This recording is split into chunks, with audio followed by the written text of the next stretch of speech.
Hey everybody, Jim V here. It is time for my September-October column. A little bit of a different angle here than normal. I'm in my home office. A little bit of a weird angle, but I won't get into the detail of it. This is the way we're going for now in just this video. So this column that I'm going to talk about is called Dr. Doolittle, and it actually is a column I wrote 10 years ago and published.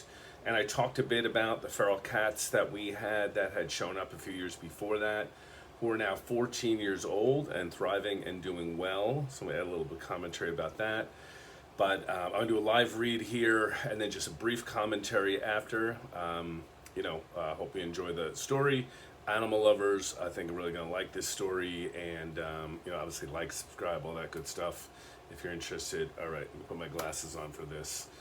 Okay, this column is called Dr. Doolittle, and for the last few years, I've made a point to post a specific message from my local clients to be aware of the possibility of a few cats on or under my stairway.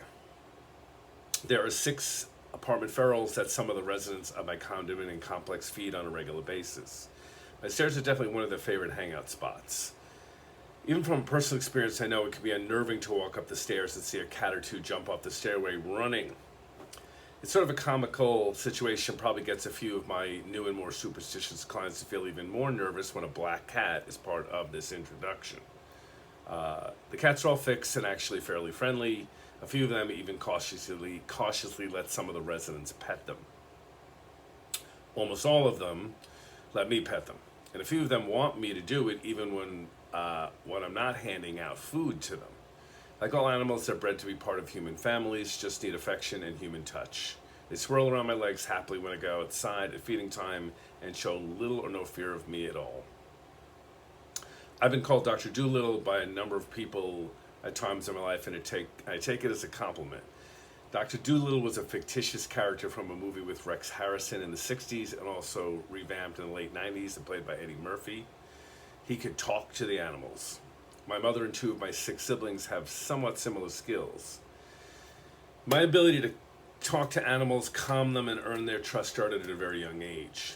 Rather than fear most animals, my urge to communicate with them, pet them, interact with them has far exceeded any fear of being bitten or hurt. Some of this was fueled by my mother. She was very good with animals, especially dogs. We adopted many pets from shelters and even took a few strays in along the way. My mother had a gentle touch with our dogs and cats. When my brother started collecting iguanas, turtles, snakes, other reptiles, and an assortment of other odd pets, she had no fear of them either.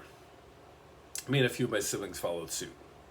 My older brothers and sisters weren't into animals or the family pets, as they had other things they were passionate about. At times, they might have resented Mom and believed she prioritized the pets over them. I've surprised a number of people when I'm in their homes for the first time when the dog or cat comes over to me without much hesitation. I often hear things people say like, she usually doesn't trust men. Wow, she really likes you. Many times they end up in my lap or sitting at my feet. Part of my ability to create this love of comfort in pets springs from my knowing of how to approach them by letting them come to me without any force. I often take practical steps to calm them down if they feel they may be a bit skittish.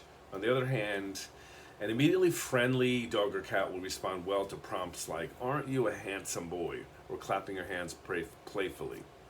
I'm not uncomfortable if they jump on me or try to lick my face. My weird ability to sound like a cat makes all of them incredibly intrigued. Their ears perk up comically when they wonder where the sound is coming from. There's a lot of ways to make the situation flow, and knowing what type of animal you are dealing with and responding to goes a very long way. The most important thing to recognize with animals is that while they may not understand words and their specific meanings, they can read intention. They operate quite well at being able to pick up images and vibrational intentions. This isn't as esoteric as it sounds. Human babies, small children, and animals read quite a bit this way. Telepathy is the basis of how we communicate and the bedrock on which our language and communication operates. Often in sessions with clients, I'll pick up the questions they're about to ask or begin to tell stories I've recently or in the past have gone through that resonates with what they're wanting to share. The reverse has also occurred when clients pick up on what I'm trying to say without me even using clear words to express my thoughts. Their intuitive and telepathic abilities increase when they're around me. So much information exchanged this way, both human to human interaction as well as with animals. My Dr. Doolittle skills come primarily from a place of love and respect. I really love dogs and cats and pretty much animals in general. They're innocent creatures who benefit and assist us just as much as we benefit them. We often live healthier and happier lives when we have pets.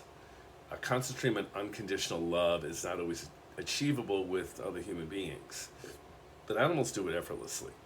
The times in my life when I felt lost or fearful, especially during my childhood, were often healed by the presence of a dog or a cat. My awareness of the influence of animals as totem have helped transform me and many of the people I have worked with. Just the process of watching animals can give us insight and clarity around our own challenges. I always think other things in this world as alive, having a form of consciousness, whether they be trees, plants, bodies of water, stones, and just about everything else. I always knew that it's some type of awareness that they have, and they perceive us just as much as we perceive them. Their vibration may be slower or different, and they may not think and process with the use of the brain the same way we do, but that makes them no less conscious and aware. Some religious and scientific viewpoints have contributed us thinking of ourselves and humankind as the top of the ladder. This belief limits us from connecting to other parts of this world. Now, if I expected animals and plants to talk back to me with actual words, I could easily be accused of being a bit nuts. I don't. My ability to communicate with animals and many other parts of nature has helped me to navigate more effectively in my life. I never saw myself above them. I've always perceived them as different but equal to me in value. Having more allies and friends in the animal realm supporting us on our life journey makes the journey itself a more enlightened trip. Okay, so I wrote this piece back in October of 2015, which is just wild even saying that right now. So one of the readings that I do is I use Druid Animal totem cards to work with people. Highly recommend that in general as an addition or part of or even a whole reading. But it's great for young children, teenage years, even 10, 11, 12, certainly any age, but great. Children really take to animals. But yeah, that's the situation for me with animals. I've truly never been really painfully scratched by a cat or bitten by a dog. I've never had any real trauma connected with animals, so I've been very lucky. But I just also consider this, again, part of that weird ability of being an old soul. Although you don't have to be an old soul to have, a love of animals. And just a different level of understanding of how they operate. So last point I'll mention is the cats are now 14 years old that I mentioned in this piece, thriving, alive and well. It's amazing. We had one addition that joined, but otherwise it's the same cats. I mean, they are healthier than most people's indoor cats, which is a whole testament in another way to a lot of different things. But anyway, so, love animals. Hope you do too. And again, we just can learn from them. There's so many incredible benefits that are connected with that. Okay, till next time, cheers.